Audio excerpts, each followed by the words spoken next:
Females में pregnancy के दौरान पाइल्स काफी कॉमनली पाया जाता है। दो बड़े कारण हैं इसके। एक तो जब भी कोई फीमेल प्रेग्नेंट होती है तो उसमें उस प्रेगनेंसी को सस्टेन करने के लिए, उसको वायबल करने के लिए प्रोजेस्टेरोन हार्मोन हमारा शरीर में उसका लेवल बढ़ता है।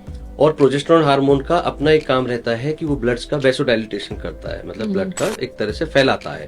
तो वो एक बड़ा कारण होता है। रेक्टल रीजन की भी ब्लड वेसल्स हमारी फैलती है और वहां पर जब ब्लड पूलिंग होती है तो वेसल्स का एंगोर्जमेंट होके पाइल्स उसमें बन जाता है। एक दूसरा जो मेजर कॉज है वो है जैसे जैसे बच्चे का फीटस का साइज बढ़ता है अंदर पेट में, तो यूट्रस ऊपर दबाव डालता है। ऊपर भी दबाव डालेगा, नीचे भी दबाव डालेगा। तो ऊपर की साइड जब उसका, जैसे हम दबाव की बात कर रहे हैं, तो जो हमारी आंतें हैं उनके ऊपर सीधा प्रेशर पड़ रहा है, वो कॉन्स्टिपेशन को एक तरह से जन्म दे रहा है। दूसरा जो कारण है नीचे की तरफ भी, ऑब्वियसली बच्चा पेट में है तो एनल रीजन पे, पेल्विक रीजन पे हमारे पे जैसे जैसे उसका बच्चे की गेस्टेशनल एज बढ़ती है, उसका वेट बढ़ता है, तो एनल रीजन पर भी उसका दबाव बढ़ता है। वो जब दबाव बढ़ेगा तो वो भी सीधे तौर पर जो हमारी ब्लड वेसल्स हैं उनमें एंगोर्जमेंट होगा और उससे भी पाइल्स बनती हैं, एक कारण। दूसरा, अगर हम बात करें फिशर की, तो प्रेग्नेंट फीमेल्स में फिशर भी बहुत होता है। क्योंकि जो ये जो दोनों चीजें मैंने आपको बताई, खास तौर पे जैसे रेक्टल रीजन पर, पेल्विक रीजन में प्रेशर बढ़ रहा है तो उससे पाइल्स बन रहे हैं।